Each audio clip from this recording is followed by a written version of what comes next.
Good morning, everyone. Good morning. Good morning. Welcome to the Tax Law, the Environment and Climate Change Symposium, co-hosted by the American Tax Policy Institute and the PACE Environmental Law Review. I'm Bridget Crawford, a professor at the Elisabeth Haub School of Law and the proud and accidental president of the American Tax Policy Institute. Good morning, everyone. It is my privilege to welcome you all to this year's conference on tax law, the environment, and climate change. I have had the honor of being this year's symposium editor for PELR, and it's been just a very rewarding experience. And I have been able to be I've been able to help bring together such a distinguished group of people. So I want to just thank all the speakers and panelists for being here, to all the PELR staff for supporting me, and for all their contributions to the conference, and then to all the PACE professors and staff who helped organize this event and help bring everything together. It couldn't have been done without you. And then I will hand it over to Professor Crawford. All right, so these are a little bit more substantive than the usual welcoming remarks.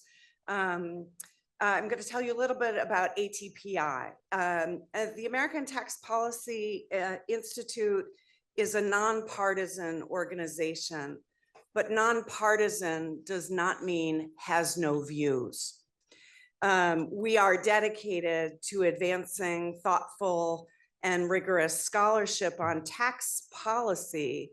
And our mission is to bring together lawyers, economists, accountants, and policymakers to improve the tax system and deepen our understanding of the way that tax policy shapes society.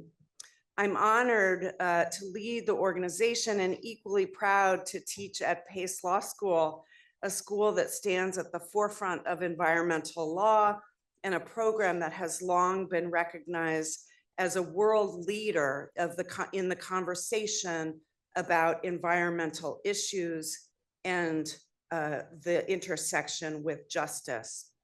There is no doubt that we gather at a precarious moment. I saw a few raised eyebrows in response to that. Despite decades of scientific consensus and international cooperation, we, human beings, are still falling short, dangerously short of what is needed to prevent irreversible damage to our planet. And there are those who seek to hasten that damage. The rollback of environmental protections, the erosion or elimination of regulatory frameworks, and the rise of political hostility to climate action all make our task ahead ever more daunting. And it is easy to feel discouraged and even powerless. But here's the truth, we aren't powerless. And that's why we're here today. The work of saving the planet, yes, a tax lawyer just said, saving the planet. It is not the work of a single movement. It is not the work of a single discipline. It is not the work of a single profession. It is the work of every single one of us. Lawyers, economists, policy experts, and the students in this room are designing solutions that will reach beyond individual borders and short-term political cycles. Some of the solutions are new: legal frameworks for green bonds, blue bonds, channeling capital toward land, ocean, and coastal resilience. Some solutions involve saving and improving existing structures, like preserving tax incentives that work for renewable energy, strengthening corporate environmental accountability, because that's not political, that's common sense. The people leading that work, a lot of you who are in this room, And I am also excited that in this room are members of the next generation of leaders, the students of PACE Environmental Law Review, PACE University, my students who have already shown extraordinary talent and resolve. One of the purposeful features of this conference is a lot of interaction between and among students and other conference attendees. You can identify the students because they're the ones who dressed up for today. So I'd like to ask you to take 20 seconds and introduce yourself to someone you haven't met yet. Mandatory chatting. I think we've all met. We up met. here, We met already. It's Speak not- into the microphone, maybe. So what part of where are you from? Where'd you come in from? Originally? Minneapolis. You're in Minneapolis. Yeah, what part of Chicago? Flight okay, came yesterday.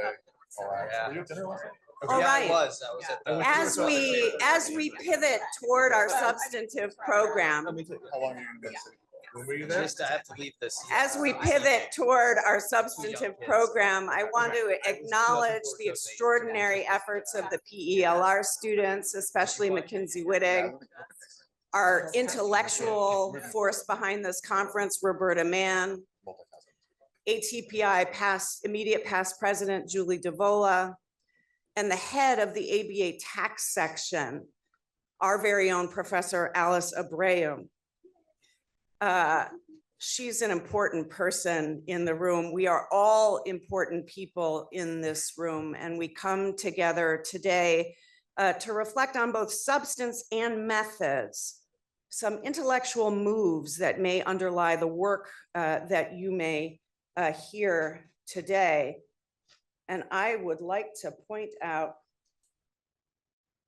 7 intellectual moves you may hear made today. This is mostly for the students, but I think some other folks who are new to the intersection of tax and environmental conversations, these may be some interesting ways of thinking about framing the problems and shaping the narrative. So number one, recognizing the power of law to shape behavior. Law is one of the most powerful tools we have for changing human behavior. Tax incentives can drive renewable energy development, carbon pricing can shift industry behavior, and law creates the architecture within which markets and societies operate. That makes law one of the most powerful instruments for change.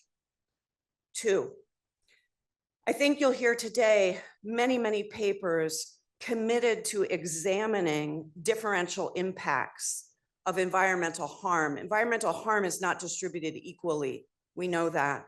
The communities least responsible for emissions are often the ones most harmed by pollution, climate disaster, resource depletion, and you'll hear scholars today asking how environmental and tax policy together can distribute the costs and benefits more equitably. I got 5 more minutes, so you can just settle in here. 3rd intellectual move you might encounter today, interrogating the concept of neutrality.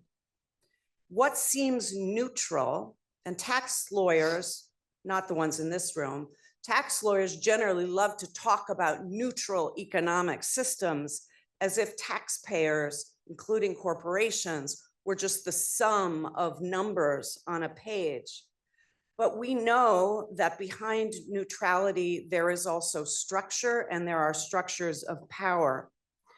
A carbon tax or renewable energy credit might appear impartial insofar as it is imposed on certain behavior, but those taxes may entrench inequality. Good policy requires us to look beyond the surface of neutrality and question the structure underneath. So what have we got so far? We've got recognizing the power of law to shape behavior, examining differential impacts, interrogating the concept of neutrality. 4th, bridging law, social science, and social justice. The climate crisis isn't just a scientific problem. It's not a legal problem. It's a human one. And so solutions have to reflect not only economic and technological realities, but also social realities and cultural realities. And the most effective answers are going to come from integrating law and policy with the lived experience of affected communities. Next, I think you will see papers and scholars and informal conversations exploring how to reform existing legal and economic structures, because it's not enough to mitigate harm. We've got to redesign the very systems that created it. That means revisiting law, the law of how tax incentives are structured, rethinking the role of private-public partnerships, finding new ways to price and value environmental externalities. Next, I think we'll hear people talking today about being fiercely committed to local knowledge. Communities that live with daily consequences of environmental degradation have critical knowledge, and solutions have to come from the ground up, from Indigenous leaders, coastal communities, those who are working on the front lines. Two more. I think you'll also see scholars trying to expand the discourse beyond traditional frames. Environmental law and tax policy are not just technical issues, they're cultural, they're political, and we need people who can speak the language of both. We also need people who don't speak the language, but who know exactly what all of this means. We need artists, we need activists, we need scientists, we need storytellers, alongside my own tribe of people, the tax lawyers, the accountants, the economists, my environmental law colleagues. The climate crisis demands creativity as much as it demands regulation, and we can create space for that as well. Finally, I think you will hear today a commitment to fostering dialogue and building coalitions. No single discipline, government, or industry can solve environmental problems alone.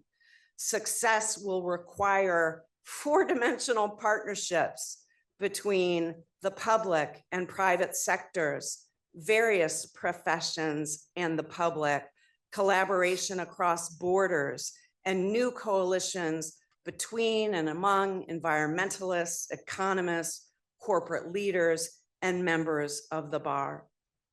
As I said before, saving the planet is not a political issue. It's a matter of survival. It's not about left or right, regulation versus the free market. It's not about law and economics versus social justice. It's about whether human beings can continue to live on this planet with dignity and justice. Of course, there's no single answer to the climate crisis. We need law, we need science, we need activism, art, action. We need resistance more than ever. We need resistance more than ever. We need imagination.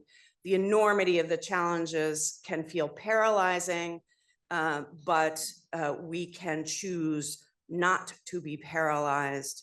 We cannot afford to be paralyzed.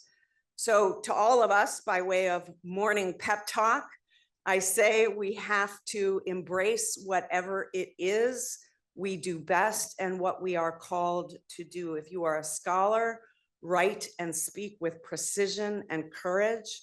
If you are an advocate, press harder, demand more, demand it faster. And if you are a student, become such an expert that you cannot be ignored. We need you more than ever. Everybody in this room has access to some kind of power. Name it, own it, embrace it, and access it. The fight for environmental justice won't be won in a single courtroom, a single legislative session. a single comment period, but it will be one through the collective efforts of people like the folks in this room. Livable planet. It's not political. It's not even just an American issue. It's a matter of fundamental fairness. We can't afford to fail, but we already know that. Let's encourage each other and remind each other that we will not fail. So thank you. Welcome to this fantastic, amazing symposium brought to you by ATPI and PELR. And I will turn it over to our first panel. Thanks so much.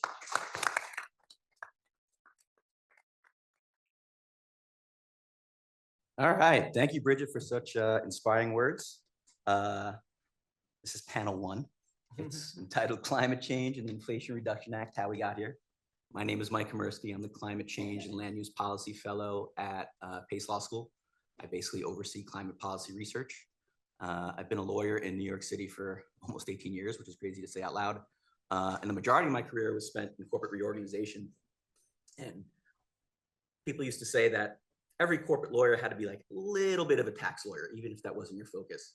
And now I would add to that to say, in addition to tax, every corporate lawyer has to be a little bit of an environmental lawyer. So I think the sort of combination of tax and environment, although makes sense to this room, I think will make sense to the greater public in the years to come.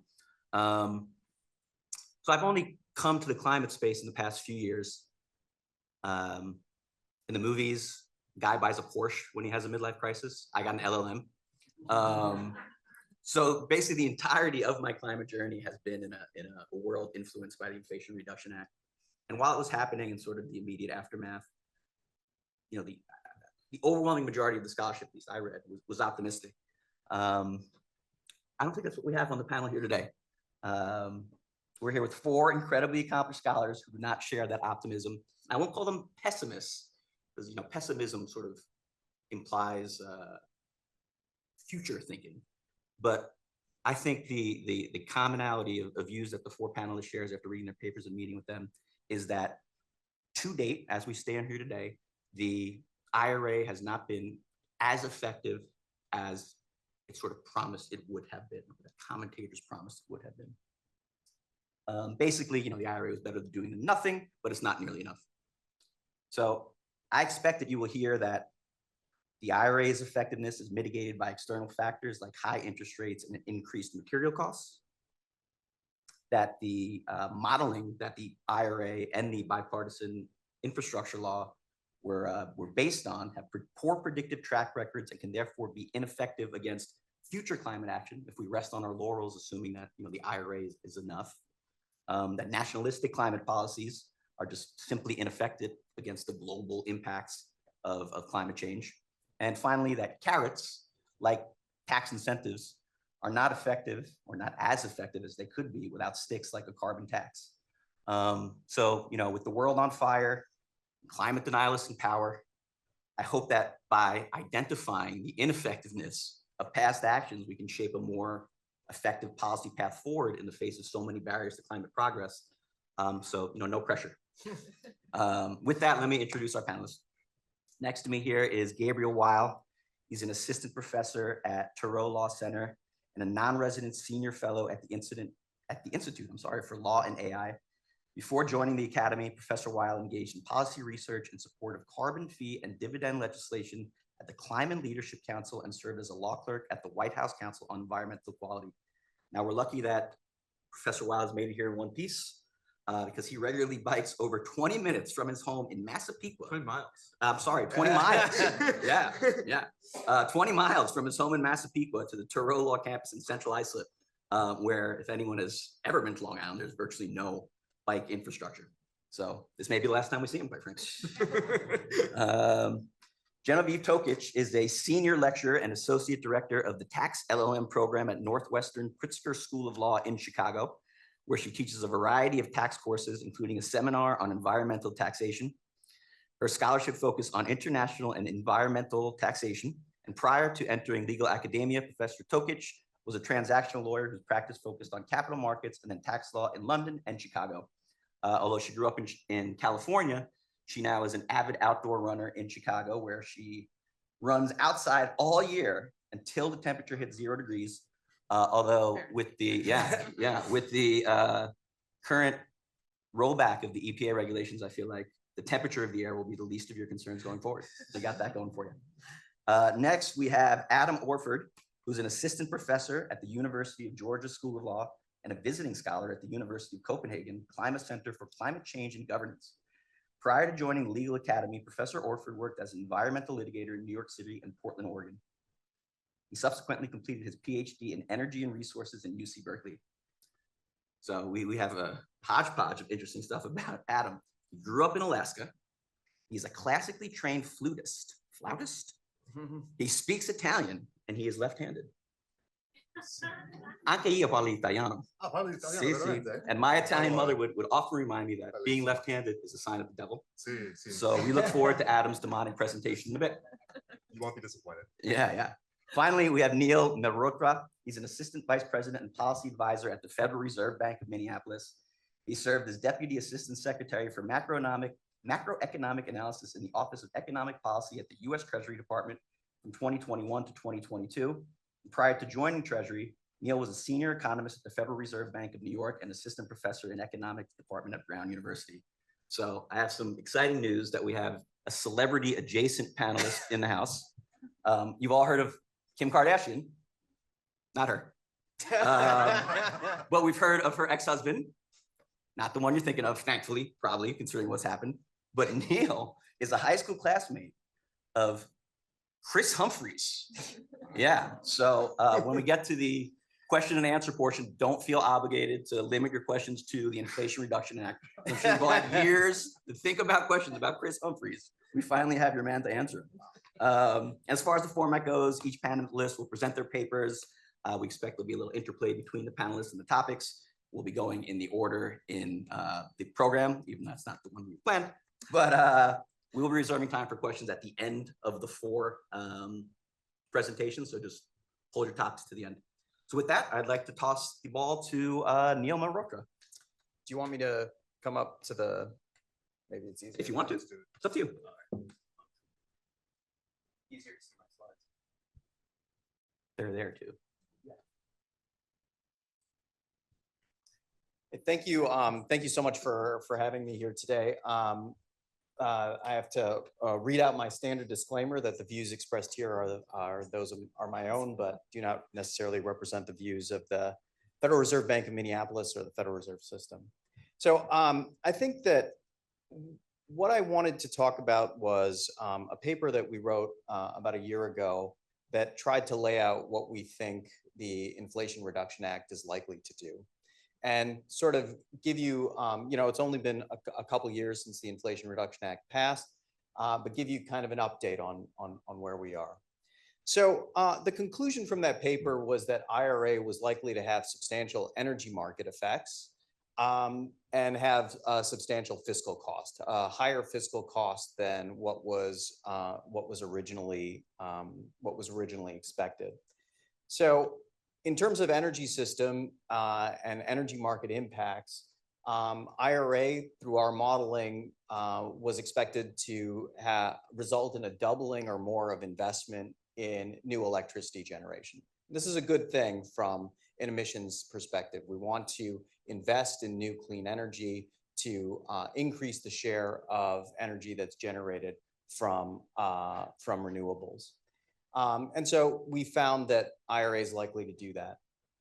Because IRA is resulting in this large increase in investment in the energy system, its fiscal cost is likely to be much higher than what was originally projected, closer to $1 trillion over 10 years than the original estimates had it at closer to $400 billion over 10 years.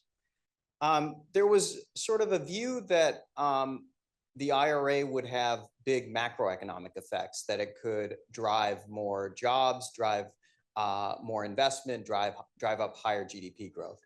Our analysis suggests that those macroeconomic effects are pretty modest, that even though there's this big investment in new clean energy, it's relatively small relative to the size of the economy, so we shouldn't expect big macroeconomic effects.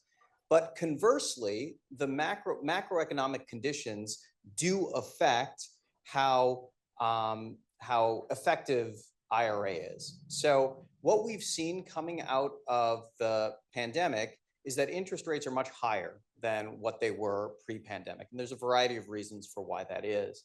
But high interest rates have a particularly negative effect on clean energy adoption. And I can talk about why that is. Finally, in our modeling, we found that there would be significant emissions reductions relative to not having IRA, but that those effects were just comparable to a modest carbon tax, that essentially a modest carbon tax would have resulted in the same emissions reductions.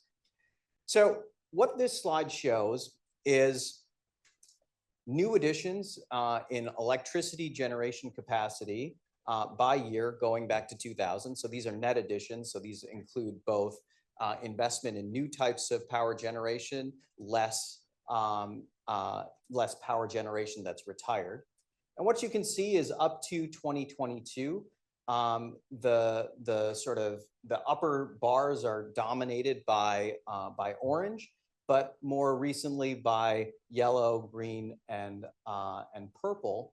And what's happening over time is that we were making a lot of additions to electricity generation through natural gas. Those are the orange bars. But that's now shifted towards wind and increasingly solar and batteries. And that was true even before IRA. What's coming off the grid? Coal mostly is coming off the grid. And that change in our electric power generation has driven emissions reductions over time, even before IRA. What you're seeing on the far right-hand side is our projections from a set of energy systems models, including one that I worked with our co-author John Weisslein. And those projections suggest that there would be that IRA would cause large additions in power generation additions by year. And those power generation additions would be dominated by solar, wind, and batteries. So these are projections from 2025 to 2035. What has happened in recent years in 2023 and 2024, those are not shown here. But we have seen substantial additions of clean energy in 2023 and 2024, not quite as high as some of the highest projections, but around 60 gigawatts per year. So that's right in the middle. And that's higher than most recent years. And that's been dominated by solar. In general, solar and battery additions have exceeded expectations, but wind power additions have disappointed. So this higher level of investment in the energy system is driving a higher fiscal cost. So the left-hand bar here shows the original projection for the cost of the Inflation Reduction Act's climate provisions of around $400 billion over 10 years. The middle, the dark blue bar, second to the right, is our projection for what IRA would actually cost. And we projected something closer to $1 trillion over 10 years. But we acknowledged in our paper that there's a high degree of uncertainty. We have scenarios in which the cost actually goes up to 1.2 trillion over 10 years, where some of these tax credits are taken up more than we're expecting. And then we have a scenario that gets closer to the CBO's scenario. That scenario is one in which permitting challenges really bind, where macroeconomic conditions are particularly unfavorable, and that would limit the uptake of these tax credits. But bottom line is, we expected IRA to cost substantially more than what was originally projected, and the official scorers of these things, the CBO and Joint Committee on Taxation, have come around to those estimates. So some of the proponents of IRA really emphasized the beneficial effects on investment, on job growth, and on GDP growth that would come from IRA. We find that those effects are pretty modest. So what this graph is showing is the increase in investment in electric power generation over different horizons. So you can see that in general, relative to the black line, we have a doubling or more of investment in power generation. But the thing to understand about this sector is it's a really small sector in the scheme of the overall economy. It's less than 0.5% of GDP. So even if you get a doubling of investment in electric power generation, it's still relatively small relative to the overall economy. So it doesn't move around aggregate job growth or aggregate investment all that much. Now, IRA didn't have that. We don't expect IRA to have that much effect on the overall macroeconomy, but macroeconomic conditions can be really important for how successful IRA is. What this graph is showing is along the x-axis is the weighted average cost of capital. You can just think of that as the interest rate. And along the y-axis is the levelized cost of electricity. This is a way of comparing the costs of different types of power generation. And what you can see is that the orange line is natural gas. Natural gas power generation is less sensitive to changes in interest rates relative to solar, to wind, and to nuclear. And the reason that is that clean energy technologies have no fuel cost. So their cost is all upfront. You just have to install a solar panel, you just have to install a wind turbine, and then it generates electricity for free, right? When the sun shines or when the wind blows. And that's not true for natural gas. When interest rates are high, that means that that the time value of money is relatively high. And so you're less concerned about costs in the future, you're more concerned about costs today, and that penalizes clean energy. The same logic works for electric vehicles, the same logic works for installing heat pumps. So high interest rates have a negative effect that is disproportionate for renewables. And unfortunately, we appear to be in an environment now post-pandemic where there are higher interest rates. So despite some of the higher fiscal cost, we still see IRA generating significant reduction in emissions. So the blue line shows projections for US emissions relative to 2005 levels. The gray line is the baseline without IRA. And by 2030, IRA gets us closer to the Biden administration's target of 50% reductions in CO2 emissions, but it doesn't get us all the way there. So this is a significant improvement, but it's not, in and of itself, it doesn't get us all the way to where we want to go in terms of getting to net zero. So how does the subsidies in IRA compare to a carbon tax? I'd like you to just look at the bottom two lines here. The argument, sorry, a carbon tax is, the argument against a carbon tax is that it raises the price of energy. And raising the price of energy has a disproportionate effect on lower income households. And what this second to last line shows is that is true, that relative to the cost of electricity in 2021, IRA was expected to lower the wholesale cost of electricity, but a carbon price would modestly raise the price of electricity.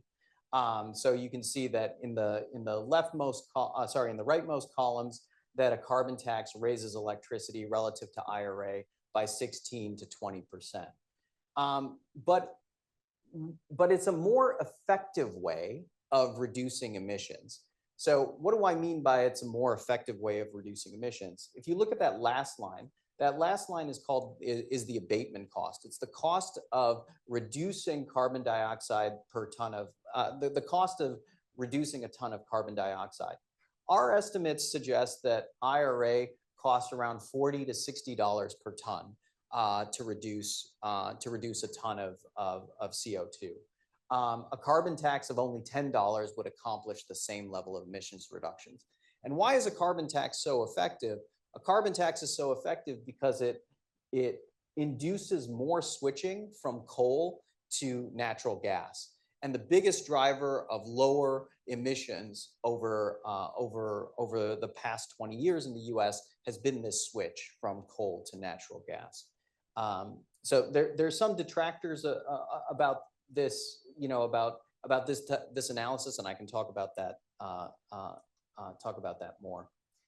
So, like I said, the argument against a carbon tax, this is my last slide. The argument against the carbon tax was that it's regressive. It hurts lower income households more. This slide comes from a discussion of our paper by Jason Furman, who made the point that we should be questioning how progressive the tax credits are from the Inflation Reduction Act. Because the tax credits, the way they're structured, is they flow mostly to corporations and high income households who can take advantage of these tax credits.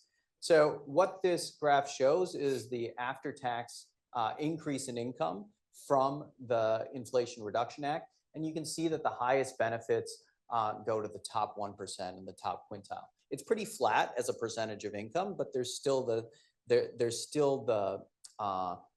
benefits higher income. It's expected to benefit higher income households more than lower income households.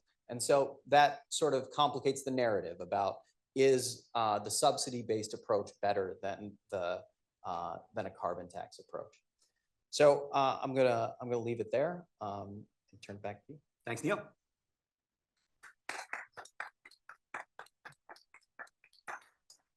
So up next, we have Adam Orford on the ongoing need for spending impact assessment.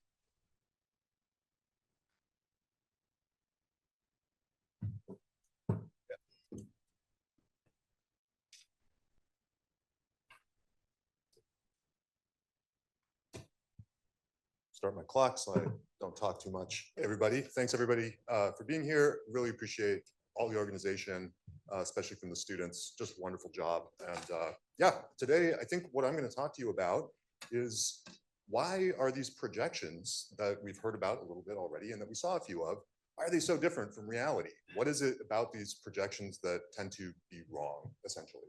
That's a larger project of question of what is the climate impact of these laws, right? We can see the financial impact. What is the emissions impact? How do we figure that out? And why has it been overstated so significantly? So that's what I'm going to try to dig into. I'm going to use an example from, this is filed by the United States to the UN Climate Secretariat recently, a couple of years ago when we were still participating in the Paris Agreement. What you see here, and I guess I don't have a laser. Yeah, okay. So what this is trying to show us is in 2021, with and without the bipartisan infrastructure law and the Inflation Reduction Act, what the projections of US climate emissions were going to be through 2035. The red lines are business as usual, no bill in IRA. I call them bill in IRA, bipartisan infrastructure law, Inflation Reduction Act. The blue lines are the federal government's projections of what the emissions will look like with the spending in bill in IRA, right? Major emissions reductions. This, if you can see it, this little square down here, that's the Biden administration goal, 50% below 2005 levels. That's our internationally, was our internationally stated commitment to the world for what our emission reduction would look like. What they're saying is these laws will get us there. Maybe a little slower than we want, but we're on a pathway towards net zero by 2050 by passing these laws.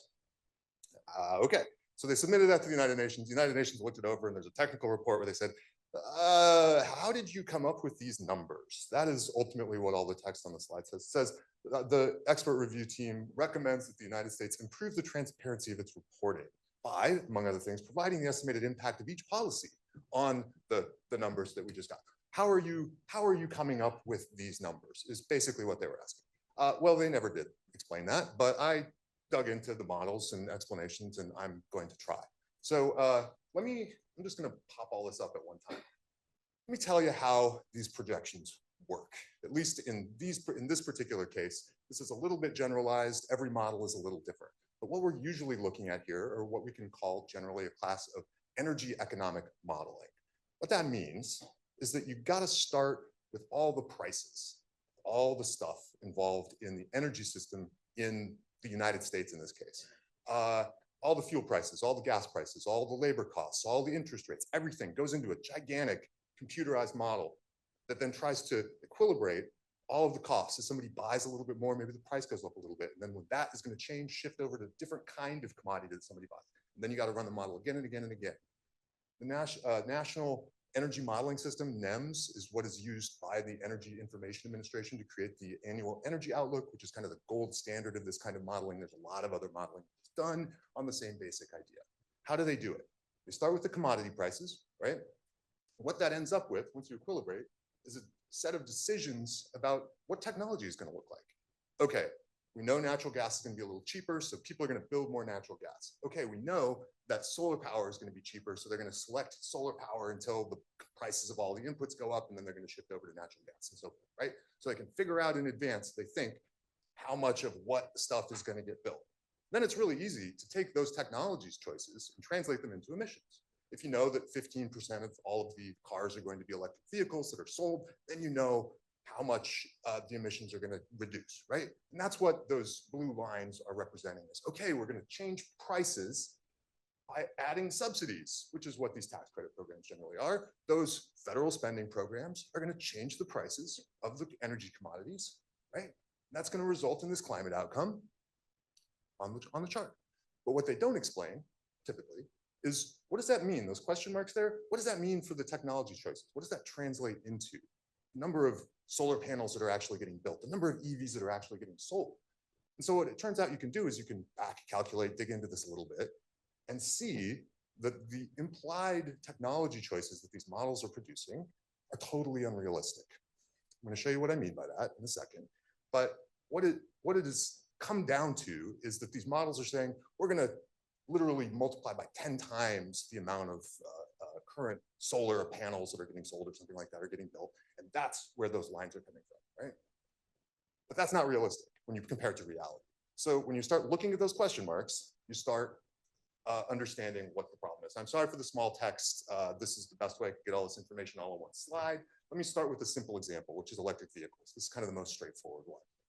This is combining a couple of different lines of research. The first line is like, what is it that we need if we're going to get to net zero 2050 in the transport sector by 2030, 2035? What it says, the pathway to that, is we got to get to about 60% electric vehicle or zero emissions vehicle penetration for new sales. In other words, market penetration of 60% by 2030, if we want to get to net zero 2050. 60% of all the new cars sold in the United States need to be electric by 2030, okay, to be on track. That's what those blue lines were saying was going to happen because of the Inflation Reduction Act, right? Where did those come from? In 2022, the projections of these models were saying, without Bill and Ira, roughly, we're looking at about a 25 to 30%. It depends on whether or not you're looking at the Energy Information Administration or the Department of Energy or a third-party model or whatever. Maybe without all of this spending, 25% to 30% market penetration by 2030, electric vehicles, right? Okay, with Bill and Ira. If you're the Energy Information Administration, you're a little more conservative, you say, we might get a 5% boost, maybe from 25% to 30%. If you're the Department of Energy promoting these policies, submitting the documents to the United Nations explaining how great the Biden administration's climate policies are, you say 60% market penetration by 2035. Why do you say that? Because that's what it's going to take to get to 2050 net zero, right? That's the matched goal. So they said, yes, we've adjusted our model in a way that's producing the outcome that we want to achieve. What's the reality? I'm sorry, it's a little hard to see at the bottom, right? Just gut check for a second. Are we anywhere close to 60% EV market penetration by 2030? No, we are not. We got 8% last year. If we're lucky, we're going to get to 12% this year. Of course, that was before Elon Musk lit Tesla's entire business model on fire. And they're like the largest EV car sales in the United States. They were. So do you think we're going to get to 60% by 2030? I don't, but that's what the model was saying was going to happen in order to justify the numbers that we gave to the United Nations saying we're doing a good job. Okay. I get frustrated. Solar installs. Solar installs, solar energy capacity. If you don't know what a gigawatt is, don't worry about it. Doesn't matter. 100 gigawatts a year construction between 2025 and 2035. 100 gigawatts a year is what we need.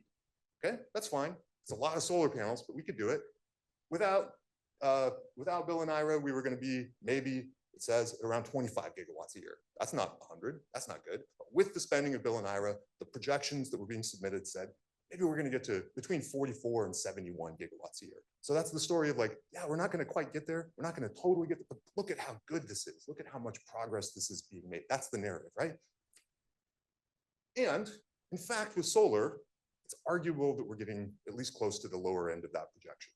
In 2022, there were 20 gigawatts of solar. In 2023, there were 32 gigawatts of solar installed. And in 2024, it looks like about 37, right? So if we get by 2025 up to 45, up to 50, and then we maintain that pace of construction all the way through 2035, we'll at least have met the projections. That's great. Even if it's not what we actually need, as we know, in order to hit the net zero targets, at least it looks like on this one, maybe the projections were close, or maybe not. Why is it that these projections are often wrong? It's because all of the other market factors, some of which we heard about, things like interest rates, often are not factored into, especially the negative changes in interest rates, often are not factored into these models. Or the long-term lock-in of the selection of like natural gas-fired generation, right? Maybe you don't need as much solar anymore. There's a lot of external factors additional to pricing that might be influencing these numbers. And so we're going to see with solar. We are seeing, however, this is wind. We are seeing with wind, totally different story. We need 40 gigawatts of wind in addition to 60% EV market penetration, in addition to 100 gigawatts of solar in order to keep down that net zero path. Without Bill and Ira, they were saying, yeah, maybe about 13 gigawatts a year. With Bill and Ira, we're going to get up to 27 to 30. Totally not happening. Instead, it's 8 gigawatts in 2022, less than that in 2023 and 2024, 6 and then 5, roughly. Why? Well, we know why. Because it's really difficult to build gigantic wind farms, especially offshore. You got permitting challenges. You got all kinds of conflict, fights, bans, all the reasons that it's difficult to build a wind power station are influencing how effective this law is. How, yes, the tax credits are available. That's going to knock down one barrier. But if you don't deal with the other barriers, laws are not as effective as they need to be.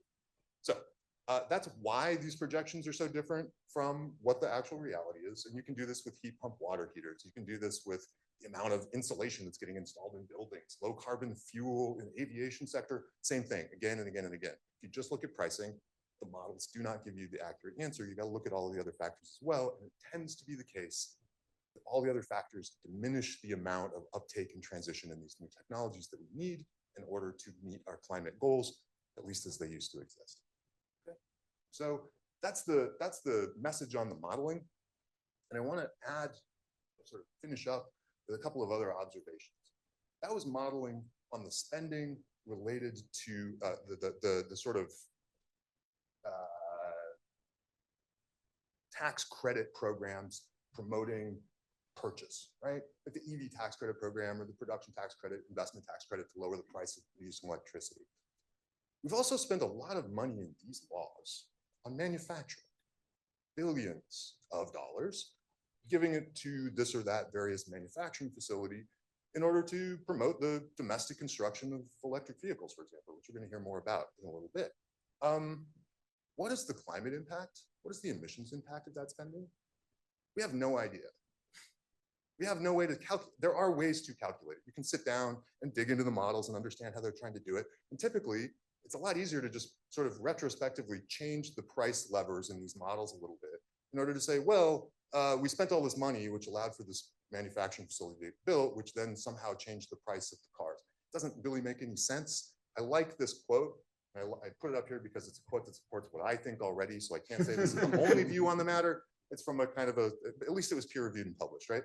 Few researchers have clarified the differential effects of consumer subsidies, which are purchase side subsidies, and manufacturer subsidies, that's supply side subsidies, on the development of emerging industries, especially in this case with respect to electric vehicles, right?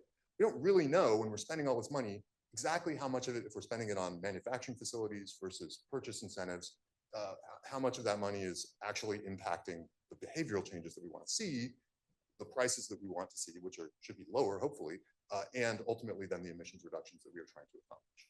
So most of the models that I've looked at least do not incorporate these supply side subsidies in a way that makes any sense. And my intuition typically is that those subsidies are there for other purposes. They are there for building political capital in red states, possibly.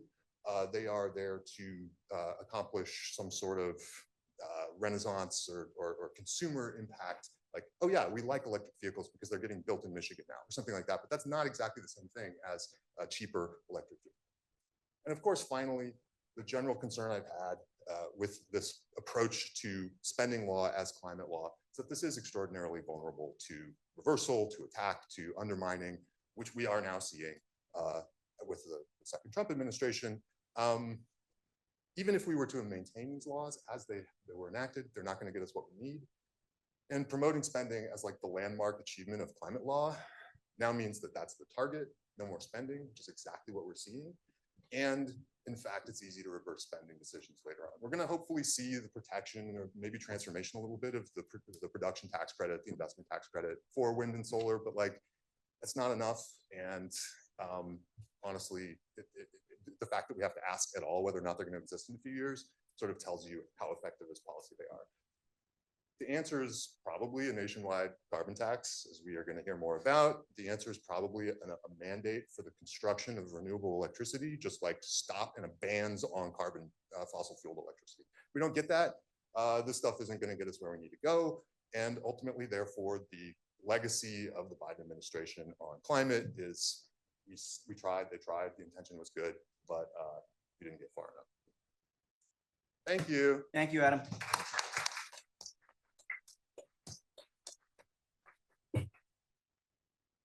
Next up, we got Gabriel Weil talking about climate nationalism, and he's going slideless.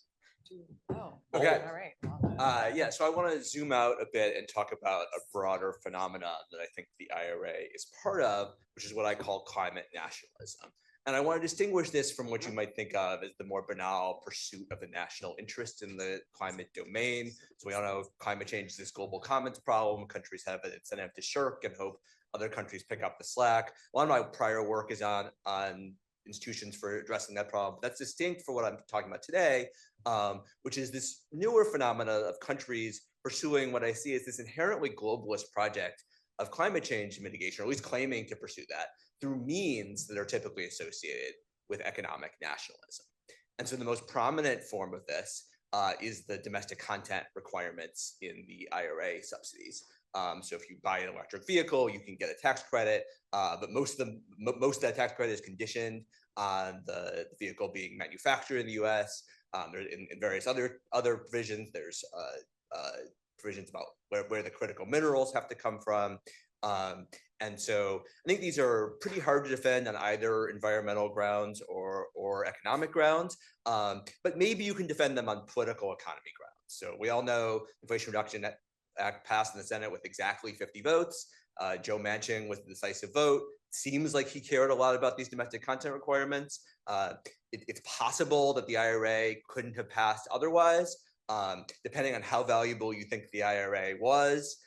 We've heard some skepticism about that value, but I think it's clear, at least from a climate perspective, that it was producing net benefits, even if not as large as hoped for. Certainly not as large as a carbon tax or a differently structured climate spending bill. But producing climate benefits, I think overall was better to have it than not, even considering some of the negative aspects. And so the question in terms of the nationalist elements of the IRA is how much would it have reduced the likelihood of passage? Were there other ways to get Joe Manchin's vote? I think those are hard things to assess, but I think that's what that sort of analysis turns on. But then there's other forms of climate nationalism that I think are much more difficult to defend, and that I think are likely to be an issue going forward. You might think this concern about climate nationalism is kind of quaint, now that we're in the Trump administration where we have all the nationalism with none of the climate. But I think these issues aren't going away. And so there's these bills, there's bipartisan bills in Congress. In fact, this is one of the few areas where Republicans will sign into bills that are claimed to be climate bills, although I will question whether they have any real climate benefits, for what they call border carbon adjustments, but are really just carbon tariffs. So as Michael said in my introduction, I used to work at the Climate Leadership Council, which had this legislative proposal for a border adjusted carbon fee and dividend. What does border adjusted mean? So when you do a carbon tax, by default, it's applied to domestic production, and there's this concern that's going to distort production patterns. So if domestic producers of carbon intensive goods and services are subject to this tax, but imports are not, then you're worried that all the tradable carbon intensive production is going to move offshore, and that's not actually going to produce any net reduction in global emissions. It's just going to cause industries to move around. And so the way you get at that problem is with a border adjustment. You charge imports for their carbon content, you rebate that on export. That's consistent with economic theory. It's also consistent with the destination principle of international trade law. And so I think that's a highly defensible policy. What we're talking about with these, what I would call pretextual border adjustments or carbon tariffs, is border adjustments, quote unquote, that aren't linked to any domestic policy. They're just charging imports for their carbon content without any corresponding carbon tax or any other, at least cost imposing domestic policy. It's worth talking about in this context. The version of a border adjustment that we're seeing in the world right now, not just as a legislative proposal, but it's been actually enacted, is the carbon border adjustment mechanism in Europe that's attached to the EU ETS. Now, I think there's some design flaws with that program, and it has some difficulty complying with international trade law. I think that's up in the air, but it is a good faith effort to border adjust a domestic carbon price. It's not as straightforward to do that as it would be for a tax, for technical reasons that I can get into in the Q&A. And I think there's been some overclaiming about what that can do, but I wouldn't call that climate nationalism. I think that is closer to doing a genuine border adjustment. Then there's two other forms of climate nationalism that are more speculative.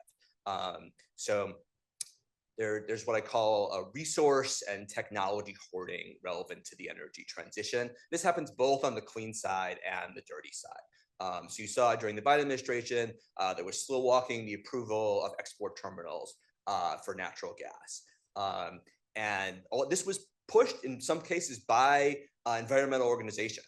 I think this is really hard to defend on climate grounds. So to believe that this is going to produce a net reduction in global emissions, you'd have to think that in the rest of the world, where these exports would be going, gas is substituting more for renewables. And domestically, it's substituting more for coal. Therefore, we want to drive down the domestic price of gas, so we use more of it here and less in the rest of the world. I think the opposite is closer to true. And so the best defense I can give, or best explanation I can give for why environmental organizations are pushing this is they think anytime you can block fossil fuel infrastructure, that's a good thing. But I think that's really hard to defend on environmental grounds. And I don't think that was the true motivation of the Biden administration. I think they thought driving down domestic natural gas prices was good politics, and they could get the environmental groups to support it. But I think it's really hard to defend on climate policy grounds or on economic policy grounds.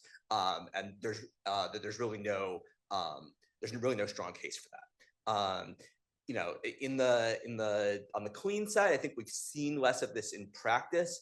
But you could imagine, you know, very aggressive intellectual property protections for clean tech,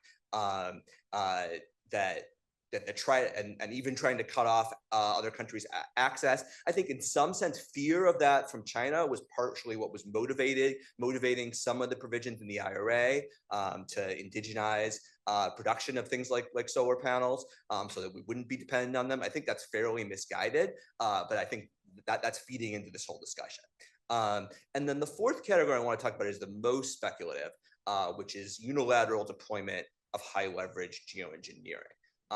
So I've written about geoengineering governance in the past, and I've expressed some skepticism that unilateral deployment was likely. And the reason for that, first of all, the reason to think unilateral deployment might be attractive is that the direct implementation cost of something like stratospheric aerosol injection is very low relative to the climate impact, about 100 times cheaper relative to decarbonization for a given amount of climate impact. But that's the direct cost if it's uncontroversial. If it's controversial, then you have to worry about various forms of retaliation and interference, and that makes it look a lot less attractive for countries to go along. Not that it would be impossible, but it doesn't seem like it would be in many countries' national interest relative to some negotiated outcome.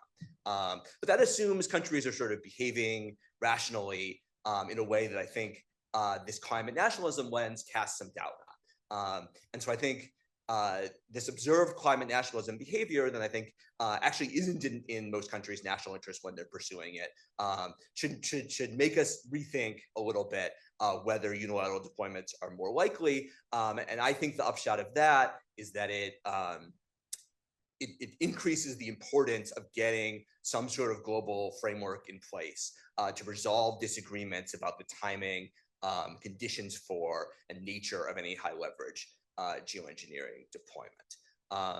Okay, so that's the basic idea of climate nationalism.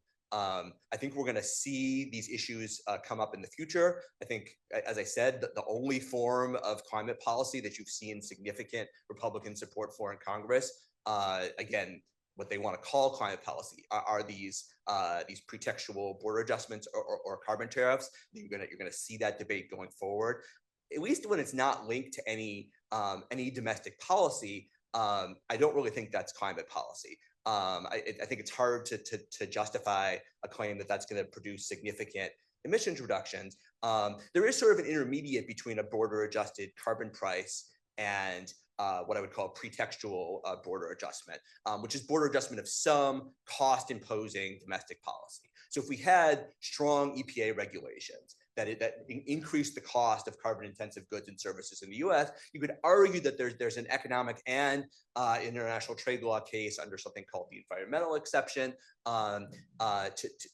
do that. But what the US mostly has is cost reducing policies like subsidies. It's really hard to argue that you need a border adjustment for that. So I'm happy to get into any more of that in Q&A, but I'll leave it there for now. Thank you, Gabe.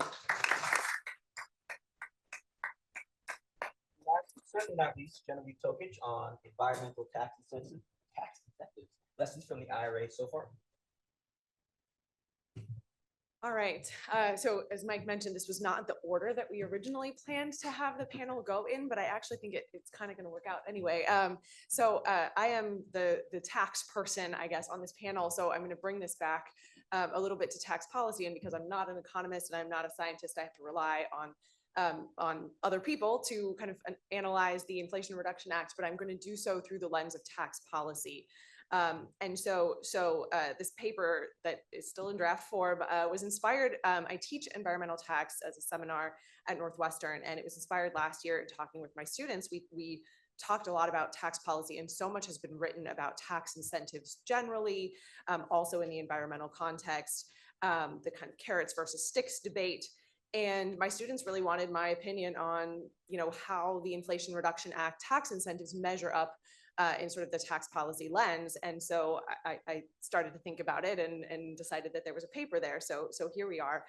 And I'm going to talk about some things that in some of the major incentives in the Inflation Reduction Act, what it does, high level expansion and modification of existing tax credits, such as the PTC and ITC, the production tax credit and investment tax credit, which have been around for a while, but they were substantially modified in the Inflation Reduction Act. There's also some new tax credits that I talk about in the paper, as well as some of the consumer targeted Inflation Reduction Act tax credits, for example, for electric vehicles.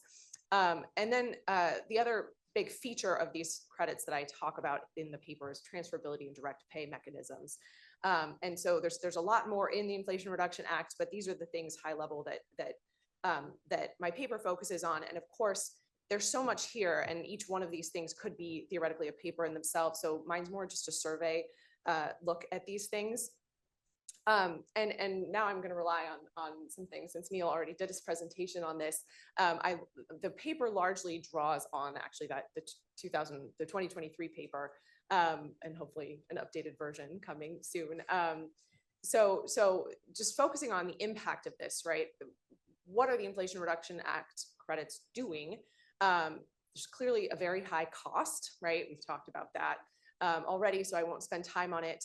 And then also some modest impact. And so when we're thinking about, are these worthwhile, right? Maybe from a climate perspective, I think in the introduction, Mike said, it's better than doing nothing, right? There's something happening here.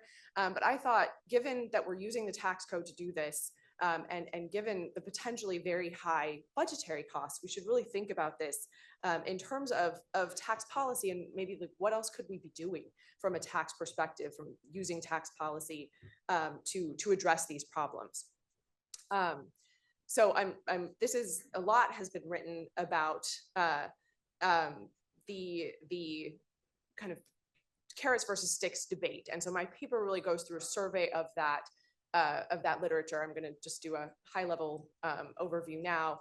But I think there's a lot of agreement that market-based instruments like environmentally traded taxes and tradable credits are probably the most efficient instruments for reducing greenhouse gas emissions. But tax incentives are very popular, especially in the United States, because they're a tax cut as opposed to raising taxes, right? Politically, it's just very, very difficult to raise taxes. And we've had, times in American political history, right, where cap and trade program, there was a lot of maybe bipartisan support for that. But then, that was 2008 during the election in 2008. Both parties were saying, yeah, we'd be in favor of a cap and trade program. And then the financial crisis happened, and the idea of raising any taxes kind of went out the window. So we haven't gotten there yet, and we're really left in this place where tax incentives are the thing. And one of the things what I do in the paper, attempt to do in the paper, is really try to show, based on everything that's been said about all the tax incentives we've used in this space up till now, did the Inflation Reduction Act learn any lessons? So I'll talk about that. But kind of going to Gabe's paper a little bit, there's also the point that some of these tax incentives do something besides address climate change, right? And this is a typical problem for tax incentives, that it's easy to put other things into them, right? Besides just the stated goal. I don't know why this is coming out of order, but there it is. So in tackling this project, I started with just the basic principles of tax policy analysis. What are the kind of key criteria for evaluating a tax system? For students taking tax policy right now, I believe there's a few of you in the room, this might look familiar. Of course, one of the first things in thinking about tax policy is just revenue concerns, right? Are we raising adequate revenue? At this point, we're just spending lots of money that we don't have and increasing the deficit, but we'll talk about that later a little bit more. From an equity perspective, right, is the system fair? And you may have heard about the different concepts of vertical equity and horizontal equity. These just look at whether a system is progressive on the one hand, and then also whether it treats similarly situated taxpayers the same. Efficiency, of course, is a huge topic here. We're thinking about stimulating behavior. And so we aren't really interested in neutrality from the perspective of what are these tax credits doing. We are intentionally trying to distort investment and business decisions to get to a certain perspective. But sometimes if the concept of efficiency in tax policy also focuses on the question of the intended benefits being delivered to their intended beneficiaries, right? Or is there a lot of leakage, which makes the program less efficient? And the last criteria is often referred to as simplicity or administrability. I think this is very much linked with efficiency, because if something is simple, easy to administer, right, you're going to have fewer transaction costs associated with the implementation and enforcement of the rules. But so I'll go through each of these things in a little bit more detail. So in thinking about tax incentives, these don't raise any money, they spend money. And so that's a little bit of a problem. And of course, proponents of these types of programs argue that the financial de-risking that comes with offering tax incentives in this space might have positive economic impacts. It was certainly promised that this would maybe lead to economic growth. But as we'll talk about, as it's been mentioned, that these macroeconomic effects might be more modest. From From an equity perspective, there are distributional concerns in this space, right? Carbon taxes are often referred to as very regressive, but the tax credits, as we've already heard, may not be necessarily better from that perspective, although we'll talk about it. But certainly the reduction in energy costs that seems to be coming along with these tax credits might be somewhat progressive. There are also concerns about sort of picking winners and losers and rent seeking. So once you're getting a tax credit, you might be more incentivized to keep getting those tax credits, which leads to lobbying, and in the political space, a number of problems there. I'm going to kind of go through this quickly just to avoid running out of time, because I want to actually get to the lessons from the Inflation Reduction Act. But some of the concerns around tax incentives from an efficiency perspective, there's a whole bunch of them. Concerns like perverse incentives. So like by driving down the cost of energy through government investment in that sector, you might actually increase consumption. I think we're seeing an increased consumption for a number of reasons anyway. Free rider problems, poorly coordinated instrument mixes, technology lock-ins. These are all things that have been identified in earlier work on tax incentives. And I'll address each of these in terms of the Inflation Reduction Act in a bit. And then there's also questions about timing. Tax incentives are used to adjust prices and to change behavior until the cost of the desired activity makes the subsidy unnecessary, right? So the idea is we hopefully don't have to use these indefinitely. They should be phased out, but there can be problems with entrenchment. And then also things like political instability, the fact that we might see tax reform that might claw back some of these. Also might undercut their efficacy, because if there's not a certainty about the ongoing price reduction, that might chill investment in that area. From an administrability perspective, tax incentives are often superior to non-tax instruments, or at least they're sold that way, because they don't, for example, require the creation of new agencies or government infrastructure, but tax incentives do add to complexity. And there's certainly some enforcement and regulatory costs for the tax authority, and also in this case for the EPA that I'll talk about when I get to lessons. So I think the early lessons, right, on revenue are pretty clear that it might get very expensive. One of the design tools that gets talked about is the idea of caps on tax incentives. But of course, caps on the tax incentives are a problem if you're trying to have the most use of the incentive to change behavior, because then you're limiting how much behavior can actually be changed through these incentives, right? So it's a trade-off between sort of the revenue cost and the efficacy of the program, the spending program. And then the impact of other macroeconomic trends are unpredictable. We have a lot going on in this space. Much has already been said today about this. But so it's clear that these are going to be maybe more costly than they were first assumed to be, or at least billed as being. And so this is a real question of, is this worth it, right? And certainly it's the cost in the Inflation Reduction Act in terms of bringing down carbon might be less, bringing down emissions might be less than like the social cost of carbon. But is there some other way we could be using the budget and the tax code to do this? And again, just sort of back to things that others have said, it's hard to measure and make assumptions, at least at this stage, about economic growth and other positive externalities that might flow from the tax credits. Equity. So one of the problems about tax credits in general is that there's very limited taxpayers to whom these can go. Often with tax credits in the tax equity market prior to the Inflation Reduction Act, banks are the ones mostly getting the use of the tax credits, right? This was an issue that I think the lawmakers in putting together the Inflation Reduction Act transferability and direct pay provisions were trying to address on some level to try to reduce the transaction costs in the traditional tax equity market. And I borrowed this from an industry research paper, or it's really a slide deck from someone else, but Nat Bullard put this together.